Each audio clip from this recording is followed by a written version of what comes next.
But one of the other questions I have for her is, do you have the authority to clean house? If you go in there and coming from the outside in, you know, can you just clean house on the staffing, or are you really just a face CEO, an interim CEO?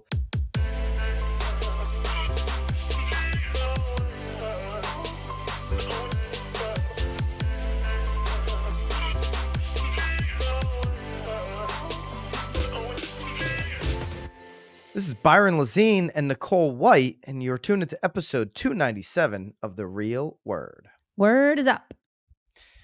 You're back up and on your feet, Nicole. Pleasure to have you back. We had to take last week off. You were completely out of a voice. I was unable to speak. Yes. It's back though. Well, you might still hear it. It's not all the way back. It's not great. I am on an antibiotic, so hopefully by Thursday I'll be better, but we're getting there slowly but surely. I got my ass kicked. That I know.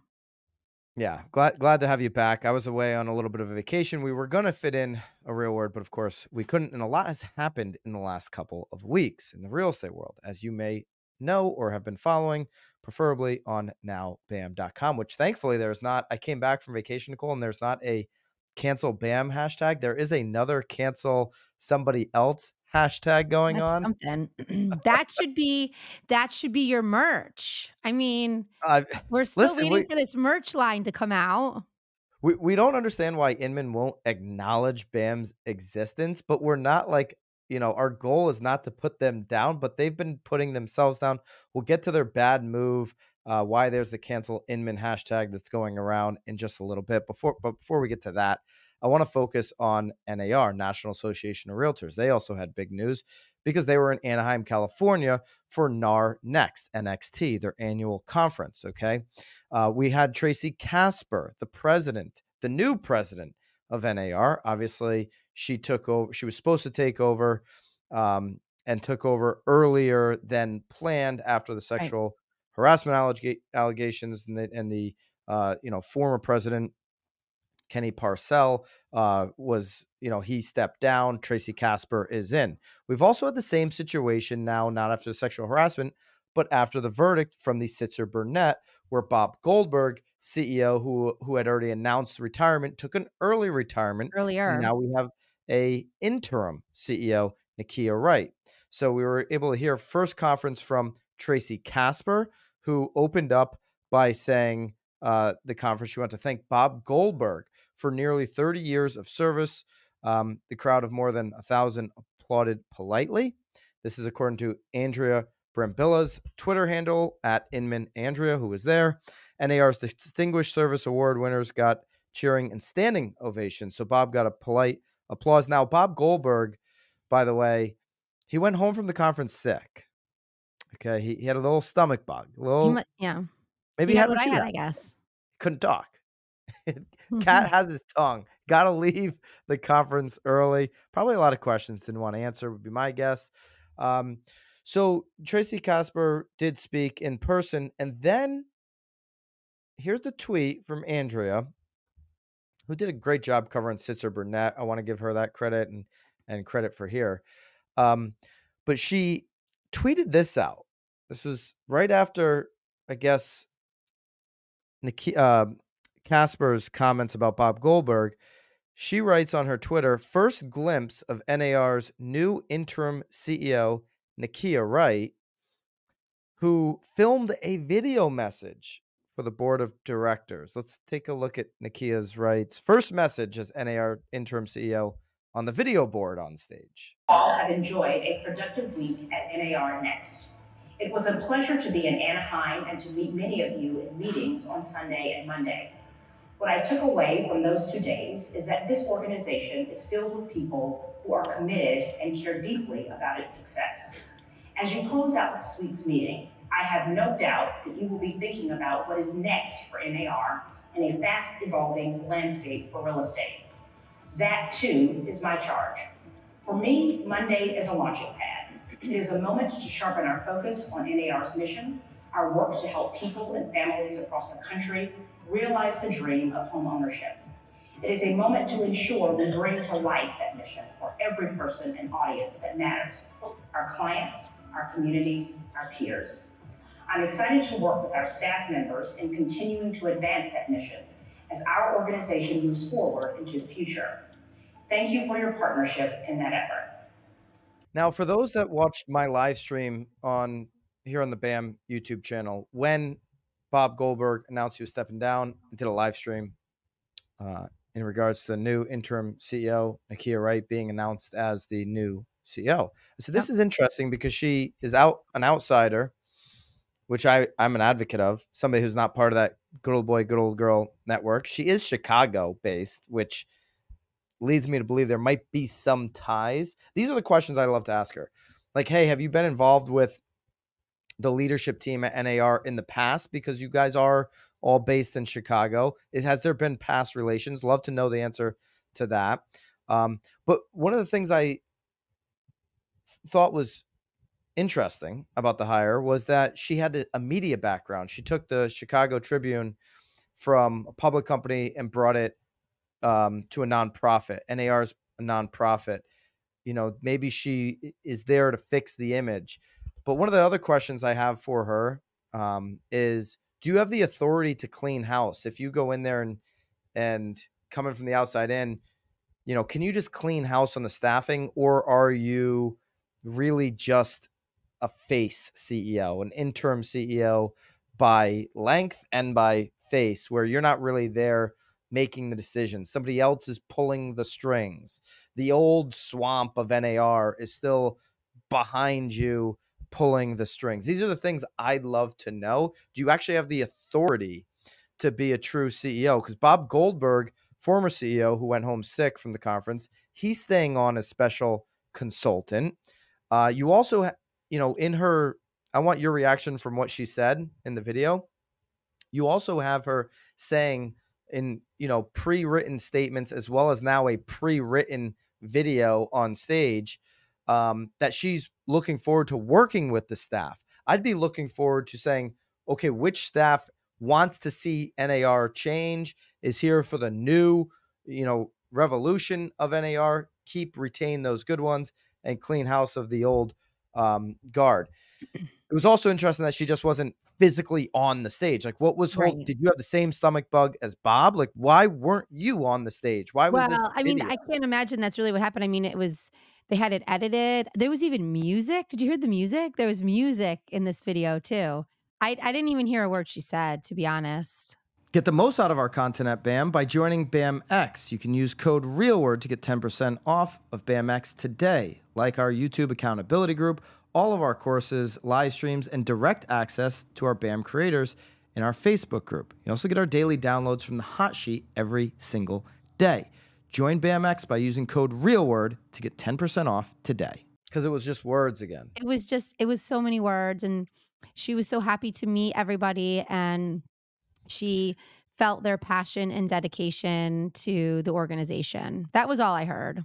I'm rooting for her to Yeah. make massive changes at NAR. I know the NAR Accountability Project is rooting for that. I know everybody wants to speak to her outside of canned statements and canned videos on a stage that you could have stood on and just done town hall style engaging members. I don't understand. And maybe there's things I don't understand because there's legal reasons why she can't just get up there and talk to members. Right. But you're already like, you've done so much damage already. Like, what the hell else could you possibly do?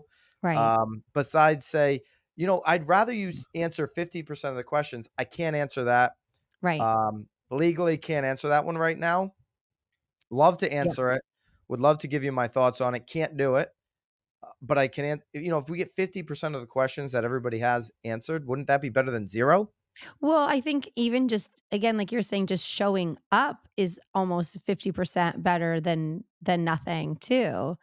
I think people are looking, honestly, I feel like I kind of compare it to like if you have a kid and they're hurt, like all they're kind of looking for is like a hug. Like, we're looking for a safe place that we can all comfortably sort of come to and know that we're all building off of the, like, some sort of stable foundation. And again, by her sending this video, again, it was Well, clear, it was edited. She was reading. There was music. It was just, I want to be clear. She was at great. the conference because she said in the video, meeting so many of you, and so it sounds like she was at the conference in some meetings, but not on the stage.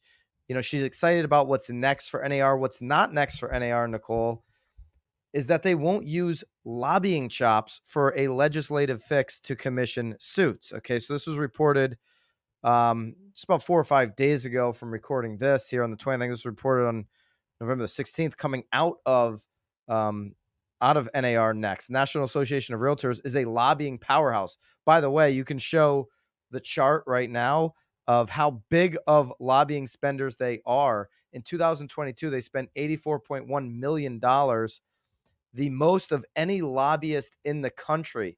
The U.S. Chamber of Commerce spent $81.9 million. Now, this is according to Statista Research Department. This is a Resi Club chart. Now, I'm a little confused because I know finance spends a lot of money, but they don't have necessarily an association. Like, they do it in other ways. So I don't want people to be like, what the heck? Like, where are the Wall Street lobbyists? Because there's plenty of those. But this is Statista's way of coming up with it. I think they're just coming up with associations. All right. NAR being the biggest at the top of the list, 84.1 million. U.S. Chamber of Commerce is 81.9. Then it drops at number 3 all the way to Pharmaceutical Research Manufacturers of America at 26 million. American Hospital Association, 24.4 million. Blue Cross Blue Shield, 23.6 million. Facebook, 19.7 million. They got them in there. American Medical Association, 19.3 million. Amazon, 17.9. I believe that there are some other stuff that's uncovered, but NAR has been at the top of this list for a long, long time. Boeing's on the list. Lockheed Martin's on the list. Raytheon Technologies, they're all on the list. But they're not going to use this lobbying as a clear legislative fix to the rising pile of antitrust commission lawsuits, which is huge. The list is huge. It's getting bigger. You can go to nowbam.com, type right-hand corner. We have Lawsuit Watch, and you can click on that. That'll stay up there on the website probably for the foreseeable future. And that piece will just keep getting updated. Right now you have Sitzer Burnett, which is, NAR said they're going to appeal. You have Morrell, which has been around, Gibson, Baton 1, Baton 2, March, Burton, Nosalic, which is the MLS pin, which should be getting tied up here. You have DOJ versus NAR. You have the Texas Commission lawsuits, which are even going after teams. Then you have Dietz versus Rocket Mortgage. So you got 11 of these big ones here, big industry lawsuits, and more of these copycat lawsuits coming. Okay. But NAR is not going to use the lobbying power to do a legislative fix. A legislative fix could be like maybe how commissions are paid, right? That would be a legislative fix. Am I getting that right?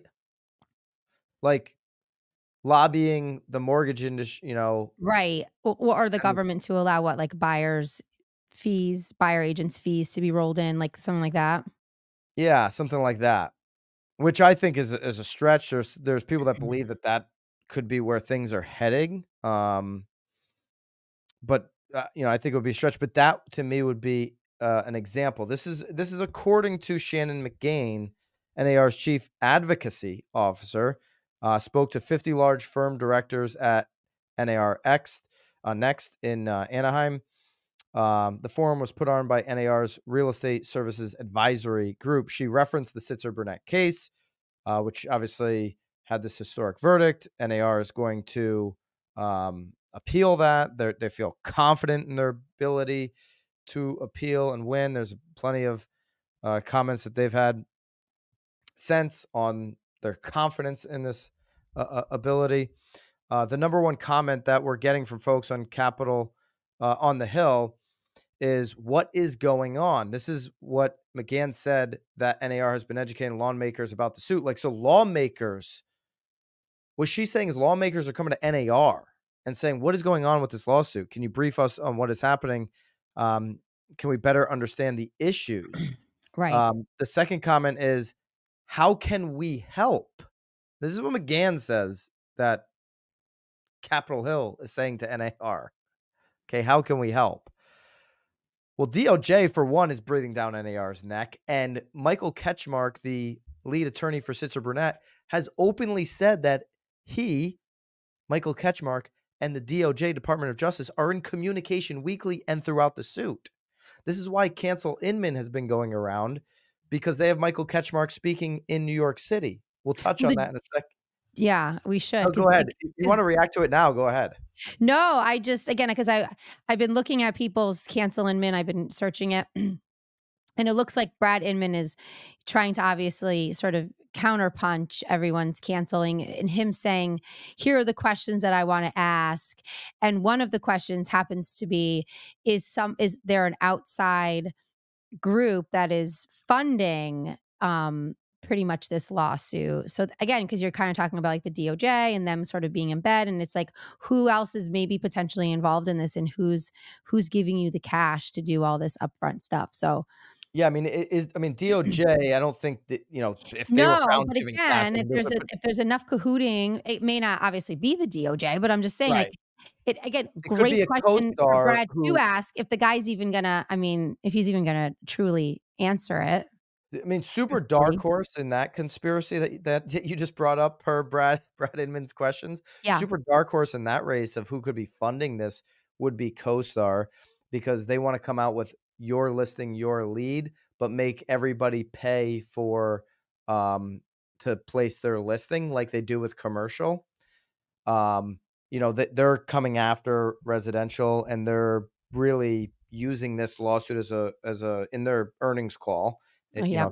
If you're interested in Springboard. listening to CoStar's earnings calls, they're using this as a way of saying, hey, this is one of the reasons we're going to take market share. I'm just paraphrasing. Obviously, it goes a lot deeper. All right. Yeah. So Shannon McGahn says we've had incredible feedback from everybody we've met with, meaning people on Capitol Hill.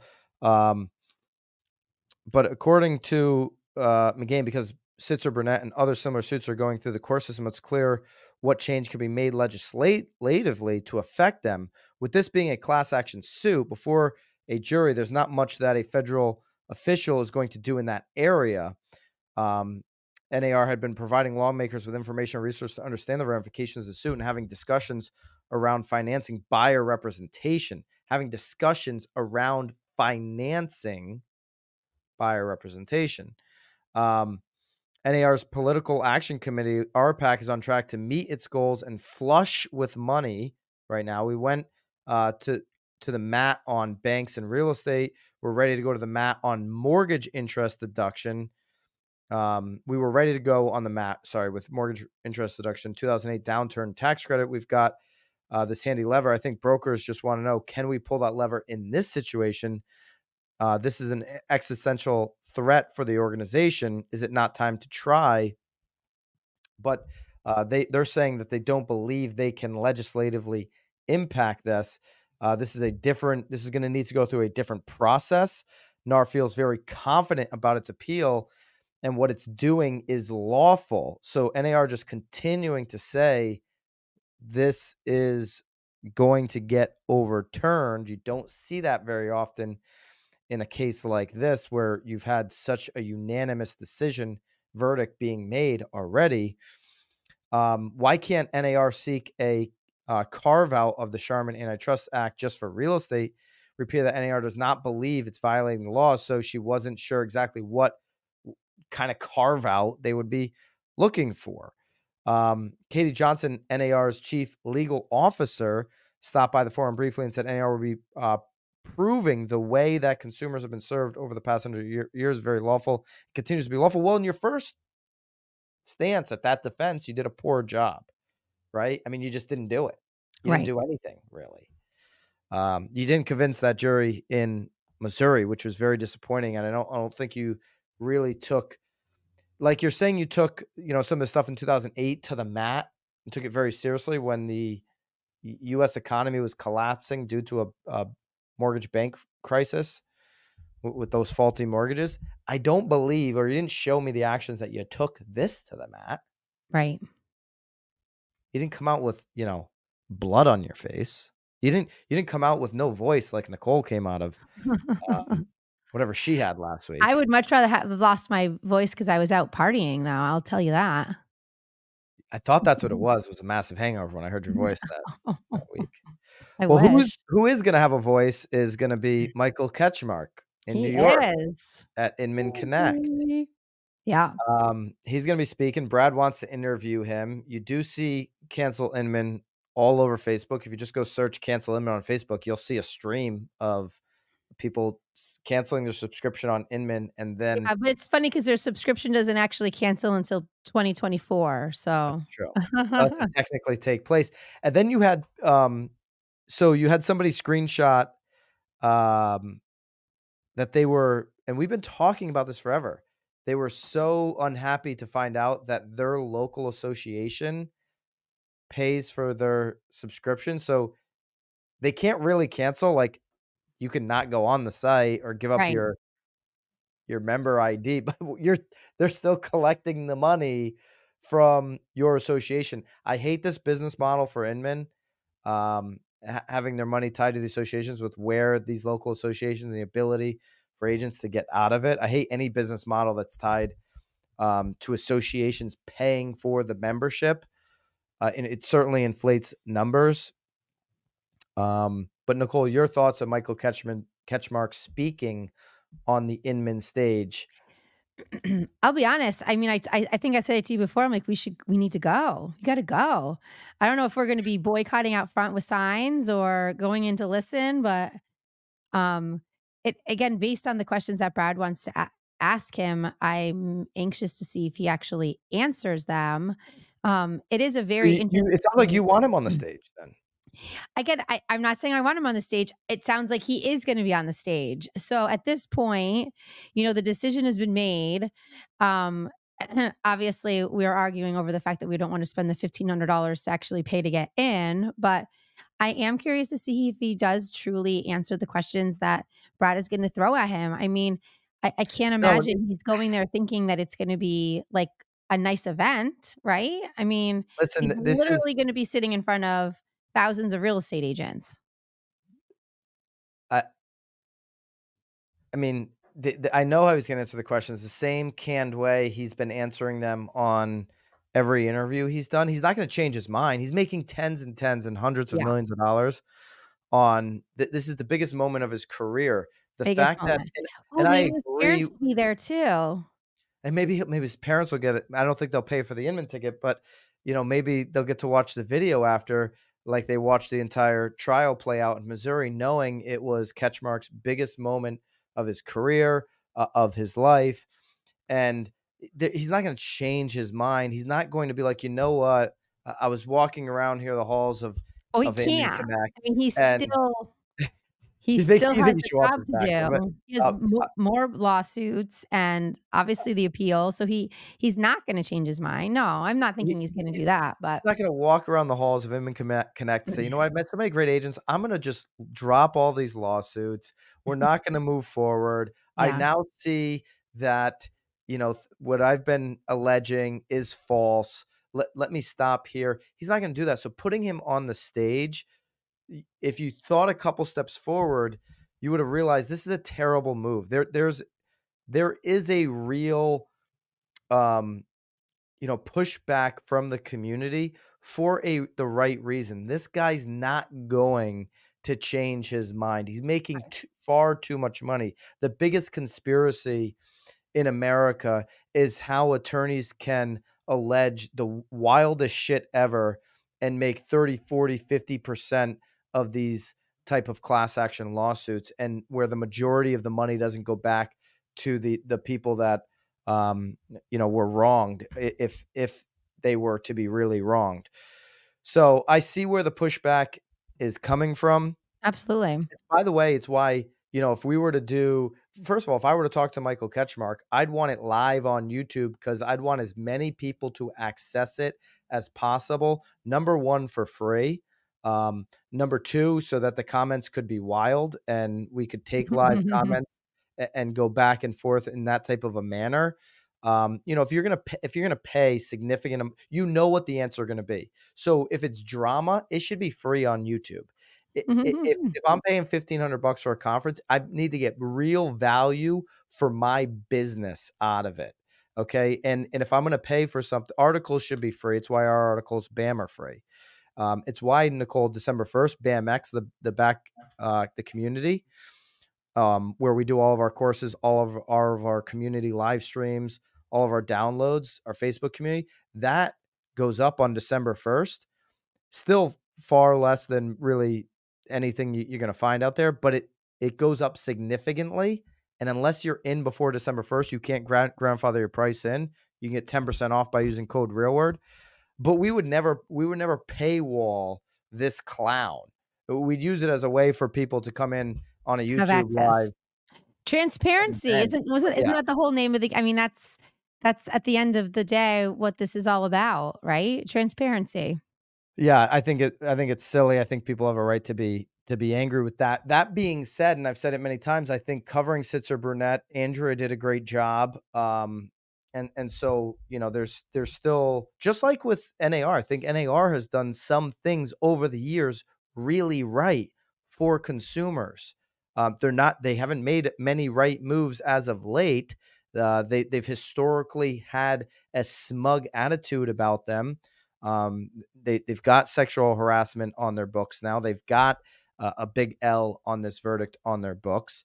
But I also think Inman has done some things right. There's also a lot of mistakes, and I think getting in bed with the associations to people's posts here is one of those issues as well. So all right, I guess that's all we got here. There's other stuff going on, but if you want to track all the different lawsuit updates, again, just go into the lawsuit watch tab, which is built into the BAM website, and that's on your desktop. So I don't know if that's built in on mobile yet, but it'll be up there shortly. But on your desktop, you can just hit that tab and get the updates right up to the minute. Nicole, I love it. Yeah. We're closing in on episode 300. I know. We're gonna go live. We'll be live on episode. Well, it won't be a live stream, but it'll be a live. Well, we'll be recording live with an audience. A live viewing experience in Connecticut. So if you're local to Connecticut, we're going to be filming this at 66 High Street, which is our new development in Connecticut, which is just got a few units left. Super high-end luxury. We're going to have wine and cheese. You'll be able to do the live viewing experience, even tour 66 High Street, which is just won endless awards in Connecticut for the construction, obviously for the record sales that have been set there. And so if you're interested in that, stay tuned. We'll have something that goes out where you can access that live viewing. You want it to be like a town hall, right? Like you want people to actually participate, yeah. Let's get Ketchmark a ticket. Let's go. Oh boy. All right. So look for that to come out. Nicole, I hope your voice is full force next week. I won't do as much. I'm certain of it. As much after Thanksgiving, we'll be good to go. Yeah, but Thanksgiving will end. You'll lose your voice again, I'm sure. Maybe. Well, after the Guilford Madison game tomorrow, we'll have to see. Big high school sports and big high school sport, big rivalry week. Yeah, I love it. Let us know in the comments if you still go to your high school football game. Nicole has to because her husband is the head coach of the local team. All right, happy Thanksgiving to everybody. Happy Thanksgiving, guys.